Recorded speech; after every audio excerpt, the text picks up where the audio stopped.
Muy buenos días. Muy Así que buenos días, Marcelo. Buenos días, Bolivia, a su servicio. estamos aquí con Gabriela Arce también. Buen día, Gustavo. Un Gabriela, placer, buen Gabriel Arce. día. ¿Qué te parece, Gustavo, todo lo que está pasando en el país? Como abogado constitucionalista, el presidente dice una cosa importante, que es absolutamente inconstitucional todo lo que está haciendo el presidente Evo Morales. ¿Cómo lo ves tú? Es una realidad, es forzar algo que constitucionalmente no se puede dar. La Constitución establece los límites al ejercicio del poder, límites que adicionalmente son necesarios en el marco de la rotación democrática. El hecho de forzar una postulación sin un partido político, pero adicionalmente sin los parámetros constitucionales establecidos y ratificados por normativa internacional e inclusive por sentencias del Tribunal Constitucional Plurinacional, es querer forzar algo que constitucionalmente no corresponde. Lo lamentable es la consecuencia, es decir, esa violencia generalizada con fines personales, con repercusión colectiva. Ya nos ha ocurrido el 2019 aquello, producto de la sentencia 84 quebrado 2017, que habilita forzadamente a una repostulación inconstitucional. El día de hoy podemos decirlo con todas las letras. Con una repercusión de inestabilidad jurídica el 2019, en noviembre, con un vacío de poder. No podemos continuar con esas posiciones absolutamente egoístas. Lo que quiere Bolivia, lo que quiere su electorado, es mejores días con estabilidad y orden. Debemos apuntar entonces en ese sentido, estimado Marcelo. Tuvimos un golpe de Estado por el capricho de una reelección. El presidente cambia un poco, le apunta a Evo Morales y deja de apuntar a los opositores en este campo. Sigue hablando de un golpe de Estado del 2019, pero es primera vez que habla así tan directamente y dice, es el capricho de una reelección generó un golpe de Estado, ¿no? O sea, generó la caída de un gobierno, eso es lo que más o menos quiere decir, ¿no? Evidente, sin embargo, esa teoría del golpe de Estado, considero que políticamente no le conviene despegarse de la misma, porque en virtud a ello, pues han promovido el retorno en la siguiente elección del 2020. Sin embargo, debemos ser sinceros, no nos están contando, nos ha tocado vivir esto a nosotros, producto de esa inestabilidad emergente de las elecciones de octubre del 2019, se genera una renuncia de las primeras autoridades. Y esas autoridades han dejado un vacío del poder por el cual todos hemos vivido la noche del 11 de noviembre. Absoluta inseguridad, desorden público, social, político y operó una sucesión constitucional. Eso también hay que reafirmar. La teoría del golpe de Estado cada día que pasa se va diluyendo. Y eventualmente esos procesos forzados para esas autoridades que han asumido el rol constitucional de la sucesión y han ejercido la presidencia transitoria, van a llegar a la Corte Interamericana de Derechos Humanos y van a declarar que el Estado boliviano es vulnerador por no seguir un debido proceso. Ella debió ampararse a la ley 044 de juicio de responsabilidades. Eso, en norma, era lo que correspondía. Gustavo, una consulta. ¿Tú crees que con lo que está pasando ahora habría la necesidad de reconstituir o restablecer los procesos electorales para obviamente poder aclarar esta etapa y para evitar suspensiones o prórrogas? Mire, considero que más allá de reinstituir procesos o normativa, debemos reinstituir la institucionalidad de los órganos constituidos del poder. ¿Qué quiero decir con esto? Sí, por favor, le Volver facilito. a, a encontrar la función real que tiene cada uno de estos órganos. Cada uno de estos órganos tiene una función específica que debe ejercerla de forma independiente, autónoma, sin la presión externa de otro órgano, sin presión del Ejecutivo, sin presión del Legislativo. Eso es la institucionalidad de independencia. Lastimosamente, de un tiempo a esta parte, el problema ha sido esa falta de independencia, esa presión para tratar de forzar resoluciones, decisiones que permitan a algunos tener un trato distinto frente a todos los demás. Ejemplos, por ejemplo, en esos procesos electorales la Constitución señala que todas las autoridades públicas que están ejerciendo un cargo, sea electo o sea libre de designación, debiesen renunciar 3 meses antes. Y esto es coherente porque, claro, lo que se busca es una igualdad en condiciones de aquellos que están en esa carrera electoral. Sin embargo, ha existido una sentencia constitucional forzada con los mismos criterios del 84 quebrado 2017 del derecho humano, ilimitado a ser reelecto. ¿Para qué? Para que no tengan que renunciar a aquellas autoridades electas. Por eso tenemos hoy candidatos habilitados ya que siguen ejerciendo el cargo de legislador o siguen ejerciendo el cargo de alcalde. Y ahí está una doble moral. Si no estaban para nada de acuerdo en esa vulneración de la Constitución, esos límites del ejercicio del poder, ¿por qué ellos se benefician de una sentencia con los mismos fundamentos? Entonces, ahí está la institucionalidad. En cuanto a los partidos políticos, se ha demostrado con mayor profundidad en este proceso electoral que, bueno, pareciera que maneja una familia, un grupo minoritario, las decisiones de todos. Cuando existe una ruptura de un vínculo matrimonial que repercute en el divorcio, en un caso puntual, ha generado una inestabilidad en un partido político de no encontrar antecedentes previos, ¿no? Bueno, y muchos otros casos que podemos citar que denotan esa crisis de este método político partidario tradicional. Gustavo, en realidad las elecciones estarían en riesgo como tal. Considero que no, considero que no. Considero que se han generado inhabilitaciones el viernes pasado, pero no han sido casuales.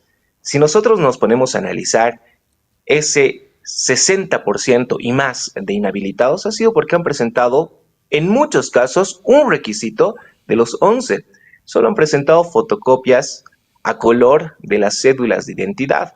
Y uno dirá, pero seguramente muy estratégicos sus asesores para guardar el cupo y después hacer el recambio.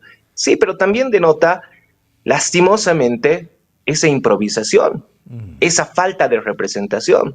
Y aquí no tienen que dejar de lado estos candidatos del oficialismo en sus vertientes distintas, pero principalmente los de oposición, que no se vota por un candidato que compartas ideología o que tengas un partido de tradición. Lastimosamente en este tiempo ya no. Se vota por la mejor opción o la menos peor, posicionada frente a lo que realmente ya no quieres. Ese continuismo o prorroguismo. Entonces, tienen que tener mucho cuidado con ese entorno que los va a acompañar, porque ese será el respaldo para la toma de decisión final. Entonces, muy estratégicos, muy estrategas, sin embargo, no tienen que perder el rumbo de lo que en realidad la población busca, que es volver a la reinstitucionalidad, al orden público, al sometimiento de todos a la norma, a un Estado de Derecho. Gustavo, al hablar de institucionalidad, ¿estamos refiriéndonos específicamente al Tribunal Supremo Electoral o va más allá y hablas también del Tribunal Constitucional? Que obviamente el otro día hacíamos esta pregunta a Wilfredo Chávez y nos cortó el teléfono, que un poco tiene que ver el tema con, claro, con lo que ha ocurrido, ¿no? El 2019, previamente a las elecciones, 2018, no sé cuándo fue específicamente, no recuerdo, pero obviamente Evo Morales, salió un veredicto del Tribunal Constitucional que abrió las puertas para una reelección pese al 21F. Esa ruptura, según lo que hemos visto, se ha generado en ese momento entre el Tribunal Constitucional, el Tribunal Supremo Electoral, o desde cuándo antes viene eso, porque paradójicamente hoy es ese mismo Tribunal Constitucional que le ha puesto un cerco y un parate, digamos, a cualquier postulación del expresidente Evo Morales. ¿Cómo ves esta situación? Nada es casual, Marcelo. Esa desconfianza en los órganos constituidos no data solamente de la sentencia 84 quebrado 2017, esa que desconoce el referéndum del 21 de febrero. Bien, inclusive antes, el 2003 han emitido una declaración constitucional, la 003, a través de la cual le permite a Morales llegar a una tercera gestión de gobierno. Inconstitucional totalmente, porque la misma Constitución, el constituyente en disposiciones transitorias dice límites al ejercicio del poder. Se computan inclusive los anteriores a la vigencia de la Constitución del 2009. Morales ha comenzado su gestión en su primera oportunidad del 2006. Entonces, un tribunal constitucional que ha servido para burlar esos límites establecidos por la Constitución. Y como era una práctica habitual, en 2017 han hecho exactamente lo mismo.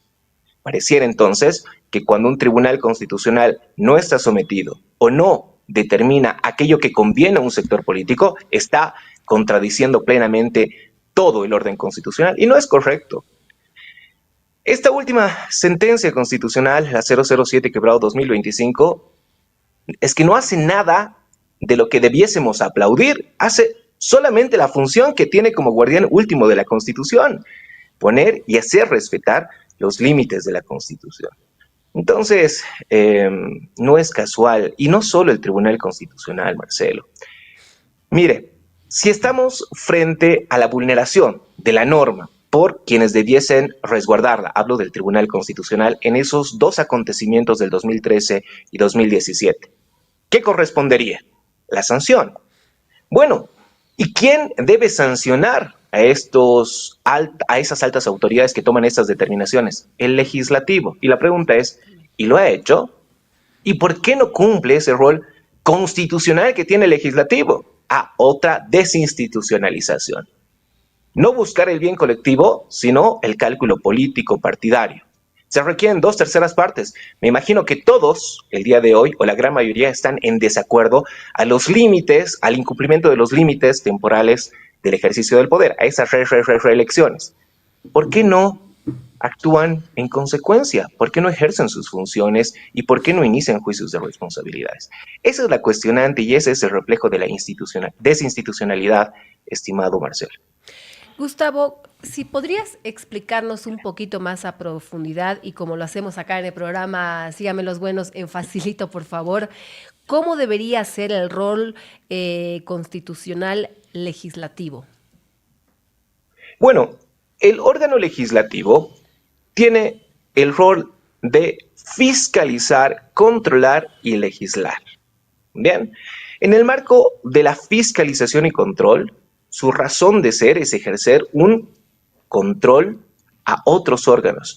Por ejemplo, controla al Ejecutivo. Y usted dirá, ¿y cómo lo hace? Lo hace a través de interpelaciones, peticiones de informe escrito, minutas de comunicación. Y hay un elemento destacado, la interpelación, con consecuencia de censura si es que ese informe que realiza un ministro de Estado no corresponde o no satisface a los representantes del legislativo. Y como consecuencia debiese ser destituido. Imagínese usted que el 2020, en el gobierno transitorio, ocurrió aquello. Censura al ministro, lo destituyen y lo posesionan inmediatamente. ¿Amerita esto una ley? Eva Copa es la que promulga, recordaremos aquello, ¿no? Para que no vuelva a ocurrir esa burla a esta labor de fiscalización y control. ¿Qué ocurre? El 2022, la administración de Arce, cuando censuran a su ministro de gobierno, ahora candidato presidencial por el partido de gobierno, desconoce aquello. Inician procesos ante el Tribunal Constitucional, amparos constitucionales, pero adicionalmente acciones de inconstitucionalidad sobre esa ley que regula esta función de ejercer el control al otro órgano. Entonces, totalmente desinstitucionalizado. Entonces, totalmente desprovisto de herramientas para continuar su función. Pero, ojo, no es solamente una víctima del legislativo, sino también él tiene mucha, pero mucha responsabilidad por su inacción. Si declaran la inconstitucionalidad de la norma que les permite generar esas interpelaciones, esos controles al Ejecutivo, tienen la potestad y debiesen haber hecho otra norma. No lo han hecho desde el 2022. Han pasado 3 años. Estamos con el abogado constitucionalista Gustavo Mendoza Orozco. Gustavo, creo que la pregunta de Gabriel es muy importante porque nos lleva a hacerte nos surge la siguiente duda. ¿Por qué, o sea, qué importancia tienen esas leyes de preclusión que necesita tanto el Tribunal Supremo Electoral, ¿no es cierto? Y que no salen. Y dos cosas, ¿por qué son importantes esas leyes? Y segundo, ¿por qué crees tú que no salen de la Asamblea Legislativa, que es donde deben originarse estas dos normas, o estas normas? Bien, perfecto, comprendido. Ujú. Primero, el principio de preclusión es un elemento vital y necesario en procesos electorales, porque es la garantía de no paralizarlos, de no posponerlos, es la garantía de iniciarlos y concluirlos en plazos determinados. ¿Esa es la preclusión? ¿Ese es el concepto de preclusión? La preclusión garantiza eso. Ujú. La preclusión da la posibilidad de que una vez pasada una etapa, no se puede retrotraer. Pasada una etapa, abre la llave a una siguiente y en la siguiente ya no se puede volver atrás. Ah, ok.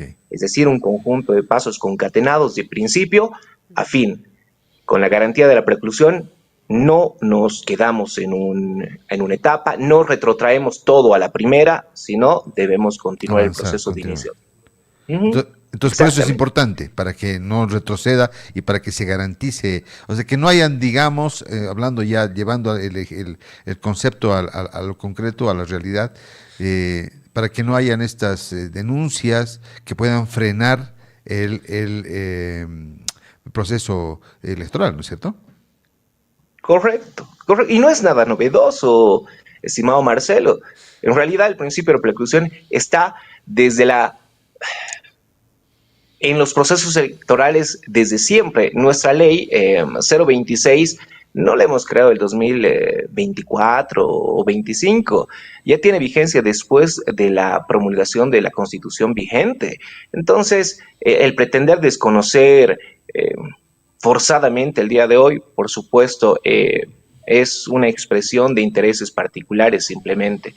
Pero bueno, quiero señalarte más allá de que es importante este principio para la consecución, debemos señalar que tratados internacionales que son de cumplimiento obligatorio para nuestro Estado también reconocen el mismo y en un control que toda autoridad para la aplicación de la norma en una toma de decisión no puede estar al margen de esos tratados internacionales en materia de derechos humanos. Entonces, diríamos nosotros que sí es necesario esa ley, pero sin esa ley también aquellos miembros del Tribunal Supremo Electoral están obligados a cumplir ese principio. La pregunta que me hacías, ¿y La por qué segunda, no? exacto, ¿Por qué no le dan prioridad? exacto, ¿cuál es cómo ves? ¿Por qué? Además está en el Senado, ¿verdad? Y el Senado está estancado ahí. ¿Por qué el Senado Por supuesto. ¿no? El Senado que está Y presidido por quién? ¿Es por un por eso? candidato Por un candidato. ¿Será por presidencial. eso? Lastimosamente, y ahí vamos a ir cerrando un círculo bien interesante, Marcelo, Gabriela. Ujú. Lo que ocurre acá es que cuando estas personas que constitucionalmente, el constituyente muy sabio dijo, ¿no? Aquellos que están ejerciendo el poder tienen que renunciar 3 meses antes de la elección. Pero cuando continúan en el ejercicio del poder, ya no van a ejercerlo en beneficio de la colectividad, sino ejerciendo un cálculo a sus intereses, a su grupo o a su partido. Ahí está. Lo mismo para alcaldes, ojo, lo mismo para gobernadores que pretenden ser autoridades. Exactamente lo mismo.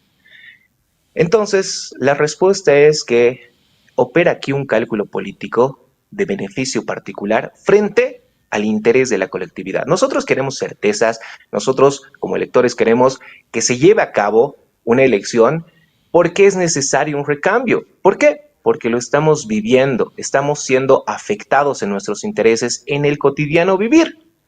Ya cuando toca el bolsillo del boliviano, por supuesto, ya no es indiferente. Y considero que la mayoría del electorado está en esa posición, necesita un recambio.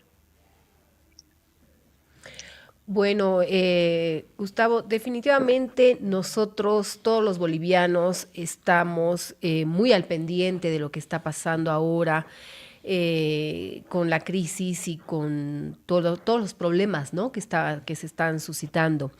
Hablaba sobre, sobre el desprovisto de herramientas, sobre la inacción. ¿Qué es lo que se puede hacer o qué estrategias se pueden manejar para poder sobrellevar toda esta situación? Bien, hace referencia al legislativo, ¿correcto? A estas Exacto, inacciones. sí, claro. Bueno, considero que hay que reinstituir el orden que se ha destruido en estos años previos. Mire, hoy todavía está vigente esa sentencia, la 32/2019, que permite a estas personas que son autoridades no renunciar, a aquellas autoridades electas no renunciar y postularse y estar en esa carrera electoral, inclusive siendo autoridades. Considero que eso se tiene que reconducir. Si no va a operar para esta elección, por lo menos que opere para las subnacionales del siguiente año. Primer punto. Segundo, es de gran responsabilidad del electorado el ejercicio democrático consciente, la cultura democrática, el empaparse de quiénes son sus autoridades o quiénes están postulando para ser sus autoridades para tomar la mejor decisión. Y sobre ello, empaparse de los mecanismos que tenemos para, si es que alguien ya no tiene confianza una vez que ha sido elegido, iniciar procesos de revocatoria. Esa es la cultura democrática, ese es hacerse parte del ejercicio del poder y fiscalizarlo. Algo más que me viene a la mente en cuanto en este ir a actuar del órgano legislativo. Solamente quiero recordar que nosotros tenemos órganos extrapoder, que son órganos de refuerzo al control, a ese control que ejerce el legislativo. Hay otros órganos que se han creado para ejercer el control a los órganos tradicionales. Entre ellos, Ministerio Público, Defensoría del Pueblo, Contraloría General del Estado, Procuraduría. ¿Saben ustedes que tenemos una Contralora interina desde el 2022? ¿Y quién debiese generar la convocatoria y designar a la nueva o al nuevo Contralor? El órgano legislativo. La Asamblea Legislativa, claro. Exactamente. Lo mismo ocurrió con el Defensor del Pueblo. ¿Recuerdan? Teníamos un interinato de lo más particular desde el 2019 al 2022. Entonces, la población tiene que reflexionar profundamente de que si alguien pretende volver a ser autoridad, pero siendo autoridad no ha cumplido su labor, por supuesto no puede volver a dar la confianza. Entonces, ahí está la cultura democrática, es de todo realmente. Gustavo, muchísimas gracias. Hemos hablado buenos minutos, hemos hablado en facilito además para que la gente tenga los datos concretos, que tenga una visión clara. A mí me ha aclarado mucho sinceramente el tema de la preclusión, que no lo tenía del todo digerido, que creo que yo, como los amigos y amigas que nos siguen, tienen ahora el panorama claro. Muchas gracias, Gustavo, un abrazo y estaremos en cualquier momento nuevamente en contacto en este proceso que todavía tenemos hasta el 17 de agosto y bastante por conversar. Un abrazo. Un placer, Marcelo, Gabriela, que estén muy bien. Saludos, Bolivia. Nos vemos. Bien, vamos al primer corte. Nos vamos al corte.